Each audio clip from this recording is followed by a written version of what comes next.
Hi, so I'm going to show you a video about how to fix the shape of your LED hoop or your regular tape tube. After they've been coiled for a little while, they tend to be a little wonky and weird shape. So I just did two different coiling methods. When you get hoops from us, as long as it's a good enough size to do this with, this is how we try and collapse them. Some people question why we make it so small. You'll see in a minute why I like to do this, but basically you could coil it like this instead. When you do it this way, yeah, it's smaller, so it'll be a little weird, but you're forcing the hoop to still stay in this like coiled circular orientation, whereas if you don't do that, you know, sometimes the ends get a little bit straighter and you're allowing them to get straight, and it's just a little bit weirder to fix. So we usually send it with Velcro. Take your Velcro off. Let's see. Some people like to let it air out, or breathe, they call it, and to be honest, and maybe people want to argue this, I don't really see the need to do that too much. Maybe if it's like really cold and it's a polypro hoop, letting it warm up before you start maneuvering it is a good idea, but I mean, if you just let it sit like this, it's going to stay like this for as long as it wants to. Like, it's not ever going to open up and go circular, so I usually tell people not to bother waiting very long and just to go right back into being a hoop. And you can see it's a little weird. It's circular over here, it's kind of flat over here. So the first way to, usually this way is enough to fix it. If it's an LED hoop, you want to connect it all the way. Don't keep it on the off switch. You want to just connect it fully so that it's, you know, closed and flush there. And I usually say put your foot on the opposite end of the tubing and just pull up at the connection. You're not going to hurt it, as long as it's a properly made LED hoop. You're really not going to bother it. Just keep it fully closed because you don't want to put any stress on that inside part of the tubing. But usually just doing that, I mean, it's getting better already, but it's still a little weird. It's not perfect.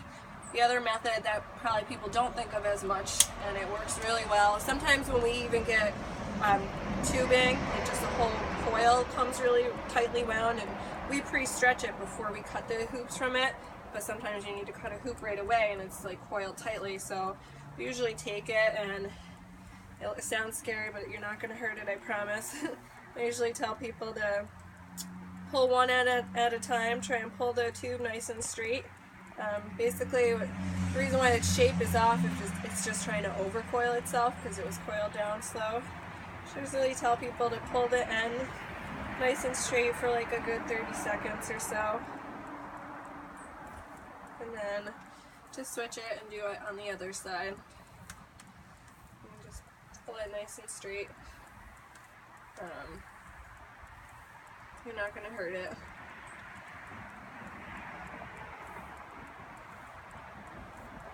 And then you can try, and you can already see now it's like it's less coiled over that way, so it already wants to be a little bit more perfect, and it's a whole lot better. And you could do that a couple times to make it good. Aside from doing it this way, you can also go like that. Basically just forming it yourself, you know, it'll work itself right out. And then you can use the method if it's close to perfect, just lay it flat over there on the ground and it'll kind of fix itself. But that second method that I showed you works really good for like overly wonky hoops too. Here's the other one. It's hard to Velcro on when they're like this, so I usually use zip ties.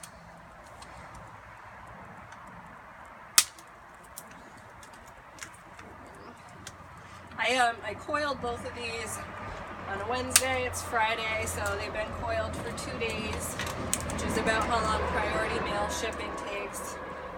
You know, if it was any longer, I didn't put a push button in this one, but if you can see, compared to the other one, it's a lot flatter here. Just allowing that tubing to be straight for any longer period of time makes it actually harder, I think, to get it back to shape. So it's nice and flat there, but the same method I would just do with some of this at first. You know, you don't have to be over delicate, you don't want to like go crazy with it, but just be firm and gentle at the same time, if that makes sense. And you know, it's already pretty good. Do it that way. And then, you know, if it's still looking a little weird, you can take it and holding the ends of the tube straight again and hold it for a little bit.